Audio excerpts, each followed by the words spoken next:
What's up, guys? Welcome back to Flipping the Script Fishing. Now, I'm real excited about today's video because a friend of mine reached out to me who's a fantastic fisherman because he wanted to show me a technique.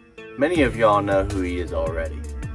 He is the bank bass and bruiser, landlocked legend himself, the ground-bound great, the one and only Heath Wilbanks. Now, this guy's caught more big bass on the bank than I've seen anybody catch. He is quite skilled at it, and I was eager for him to show me some of his techniques. Even though this one was from a boat, I knew that I could learn a bunch from him. And he's been catching some big fish, and he recently caught a really nice 8-pound largemouth and wanted to show me the technique. So he reached out to me, and I quickly took him up on the offer and to bring him out on my boat so he could show me this technique. That's what Flipping the Script is all about. I show you, you show me, we all learn together. So Heath was gracious enough to come out on my boat and show me this technique, and was willing for me to share it all with you guys. The Neko Rig is a presentation that has gotten very popular here lately, and it did very well here on the MLF series just a couple months ago. Now, I have thrown the Neko Rig, and I have had some success with it. However, I have not been throwing it like this, and this was a really interesting way to throw it and had really good results, and you will see that here in just a minute. So pay attention to this this video. The talk between Heath and I is very important. It has a lot of really good tips that can help you out in finding and catching these fish with this technique, and I don't see why this wouldn't work on any marina around the country.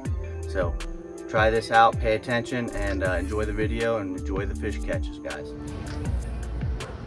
I'll have you a weight on there. I've got some nail weights.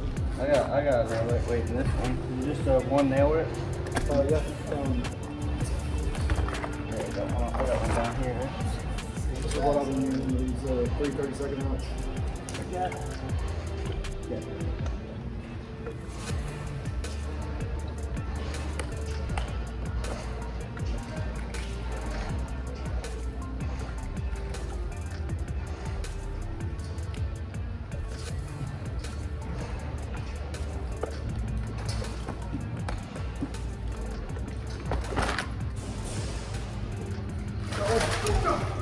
He's on the other side.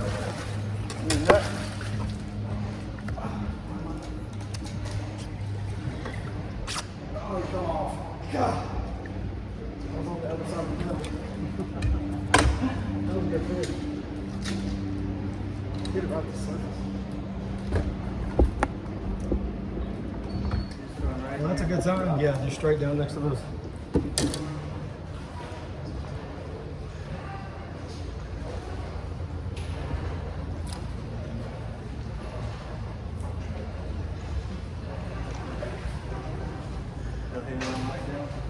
That one literally hit it at the surface.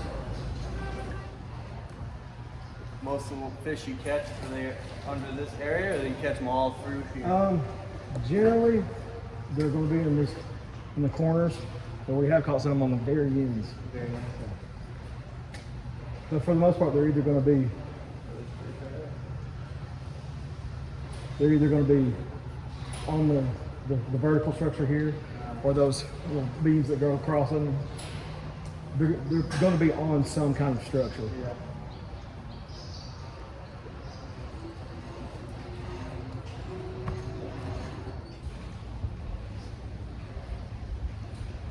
Get that one straight right through.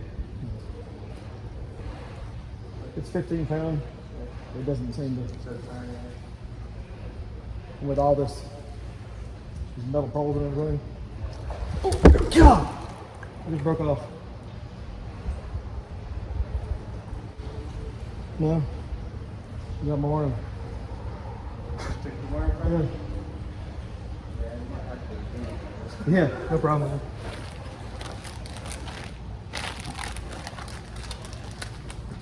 You already got it right there? What's that? Oh, I got another type.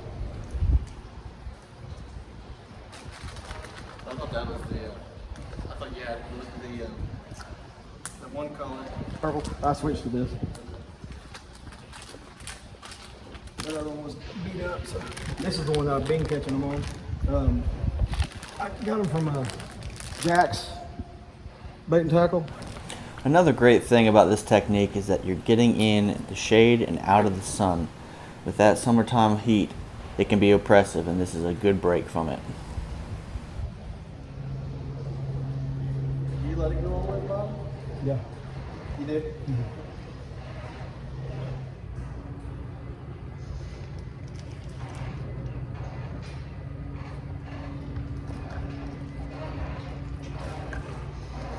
Got him? Yeah.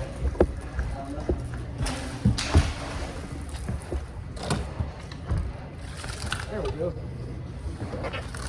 Very nice. All right. Got a first keeper. I got a first keeper on this. He showed me this little technique he's got going on here at the Neko Rig and these marinas. So it's paying off. Hopefully we'll get some more. I think we will. That's the third fish we've had on. Mm-hmm. That braided line was super important because to get bites you had to throw up under these docks and into the danger zone to get bit.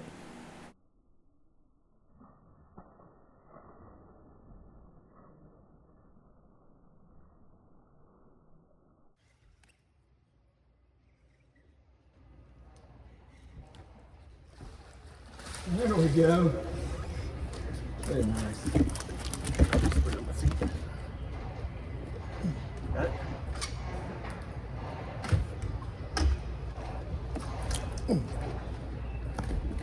I think we have found ourselves a pattern.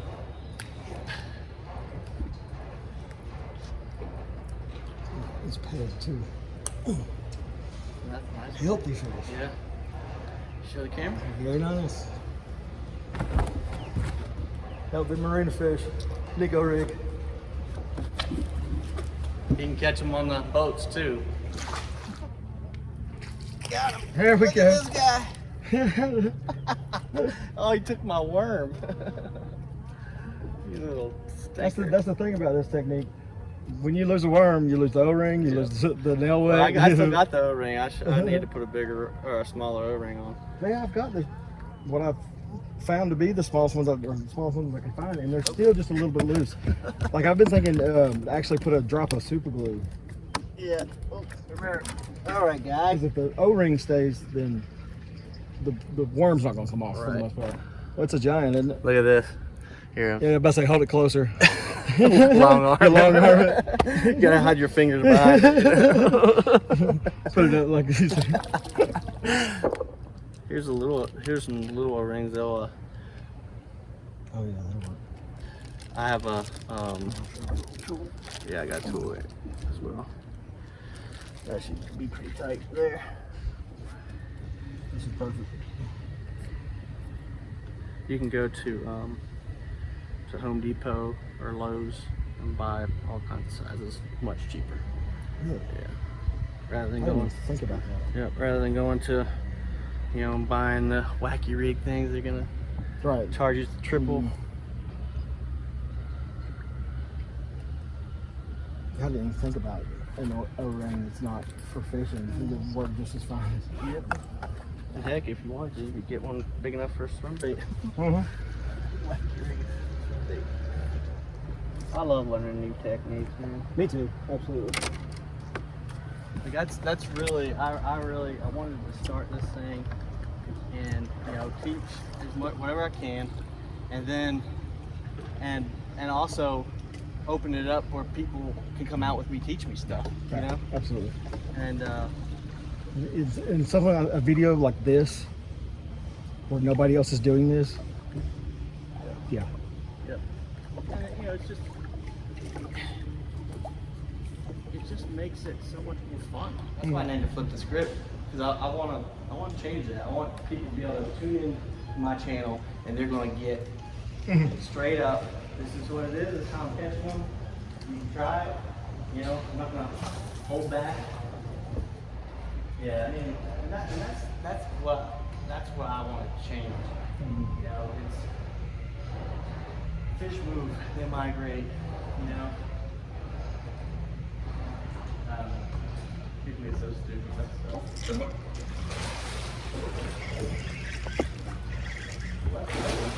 Better than I thought.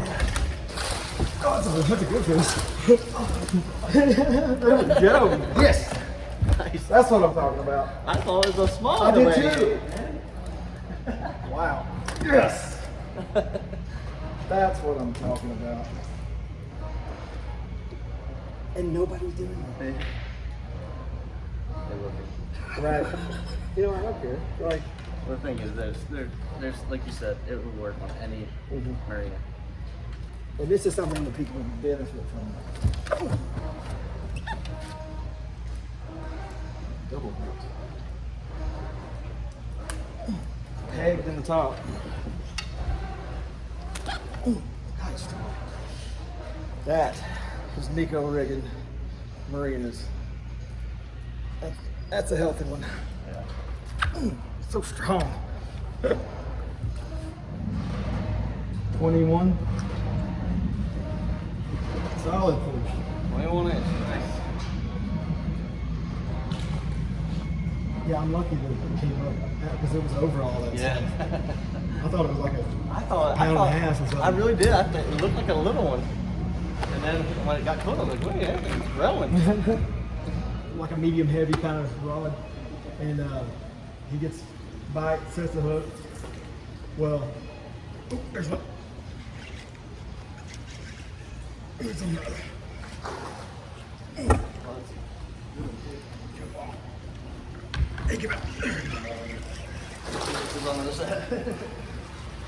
Got it. There we Keeper. go.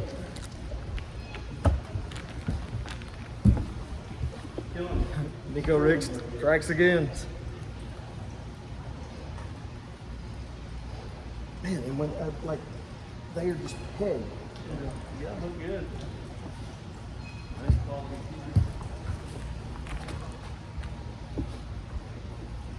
It seems like they're healthier right here. The fish elsewhere seem skinny right now. But most of them up on here are like girthy. And I guess it's all the forage there. I gotta start going to that corner first.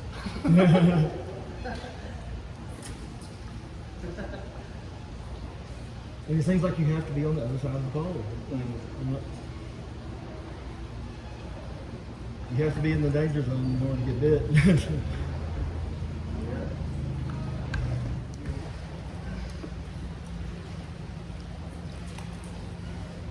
Don't hit the control when I'm coming up. There we go.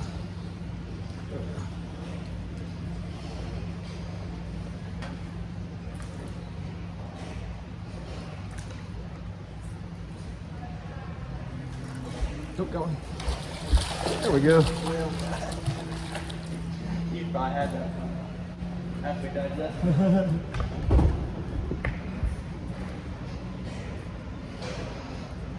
Neko Rig strikes again. Yeah. That's quite a keeper, but fish nonetheless. I'll take it.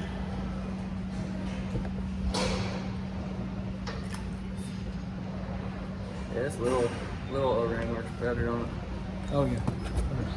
Now, a Neko Rig, if you're not familiar, is a finesse tactic. Now, I think you could do it in a more aggressive way, and I will show you a couple things that I've done to try to rig up these things a little bit differently.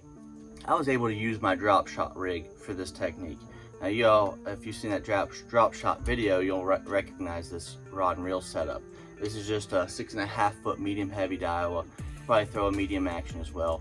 6.5 foot to 7 foot. And I have 20-pound braid and a fluorocarbon leader, a 10-pound fluorocarbon leader. Now, Heath was just throwing it on 15-pound braid, and he seems to have plenty good results with that. Now, the setup, if you're familiar with a wacky rig, it's very similar. In fact, you can use your wacky rig tool to slip on an O-ring onto this this worm. Now, you can throw all kinds of worms with this rig. However, typically it's thrown with a trick worm, okay? And this is a Stynk Bait's trick worm here. It's the kind that Heath was throwing. We got these at Jack's Bait and Tackle on Highway 58. I also threw it on a Zoom trick worm. This is a Magnum trick worm. I didn't have any luck with this one, but caught some on this. However, the rig is you get an O-ring, okay? You put the O-ring on your bait. I like to put it closer to the bottom, okay? Or the head of the bait, I should say. Then you can get these Neko Rig hooks, okay? And you can see this one has a weed guard on it, okay? And all that is heavy fluorocarbon that has been glued onto the tip there. It's kind of glued in a U shape, and it works as a weed guard, okay? So what you do is you hook that through the loop, like that, and then you add weight to the bottom, okay? So this part has weight, so when you throw it in, it goes all the way to the bottom and it falls in a nice linear fashion like this. And then you pull on your hook and it has that nice action and it kind of skips across the bottom, okay? It's a very good finesse technique, and it gets bites when nothing else will at times. Okay, now there are all sorts of kinds of weights that you can use for these. Now I bought a little package of Eagle Claw, and they're just simple little lead nails basically. And you can buy, there's all sorts of these, like I said, you can get them at the store, and you basically just insert them in here. And one thing I was doing was once I insert it in there, okay, you know, it tears a hole, and sometimes you'll end up losing those baits. So what I was doing, and this worked really well, is taking a lighter and melting that plastic. So you just take the lighter, melt that, pinch that together. Don't burn yourself, please. Pinch that together and let it seal on itself, and then that will keep that in there and it won't come out so easily. Now here's a trick that I tried out while we were out there fishing. Now I didn't have success catching fish with this, but I don't see why it wouldn't work. Here I have an Ultra 5 speed worm, okay? I put a little ring, and you can get different sizes of these in places like Home Depot or Lowe's. You should go in there and you can choose whatever size O-ring you want to get, and you can get them a lot cheaper than you would at a tackle store where they're going to charge you more for those wacky rig O-rings. So anyway, what I did was I took a hitchhiker, okay, and a hitchhiker is just a little screw lock, okay, and then if you'll remember these from the drop shot video, I took a little weight, okay. They got this little clasp on the top. What I do is I'll take this hitchhiker, okay, let's see if we can see this on camera. I'll take this hitchhiker and I'll put it through the clasp. The hitchhiker has that little part there, right? So I take that through the clasp and then I pull that down, okay? Then take the hitchhiker, screw it into the top of the worm, or what will be the bottom of your worm, the head of your worm, all the way past that, so that that's not gonna come out, okay? And now, and I could keep screwing this, you know, real far if I wanted to, okay? Now I have a good weight, a heavy weight, so I can fish this really deep. I can go up, you know, relatively heavy, and I can throw a big worm. I can do all kinds of things with that. It just opens up all kinds of things to be able to throw this in deep water and current and all kinds of stuff, and still fish it and it be relatively weedless and won't hang up so much. That's one great thing about this Neko Rig. It's very weedless. You can fish it through weeds and riprap and all kinds of stuff, and it comes through very well. Now typically it comes through very well because the weight is in the nose of the worm.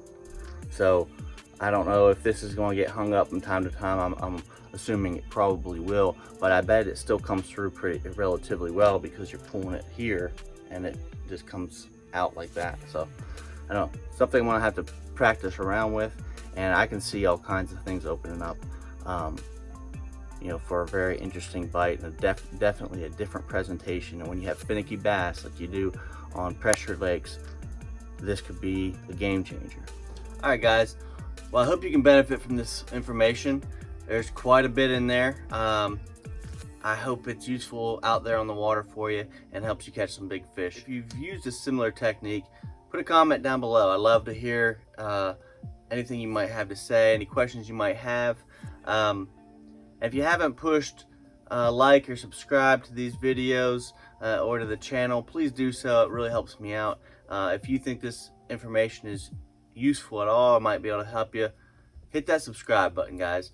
I would really appreciate that. So I want to take a minute to thank Heath Wilbanks for sharing this information with me, and furthermore for allowing me to share it with you guys, because it takes quite a bit to share your personal secrets and stuff you've discovered in fishing. So I really appreciate him, and next time you see him on any groups, give him a thanks and a thumbs up, and you know, hopefully we'll get more people sharing their fishing discoveries so that we can all benefit from it. So thank you, Pete. Appreciate it. Until next time, tight lines. This is the bank bass and bruiser, landlocked legend himself, the ground-bound great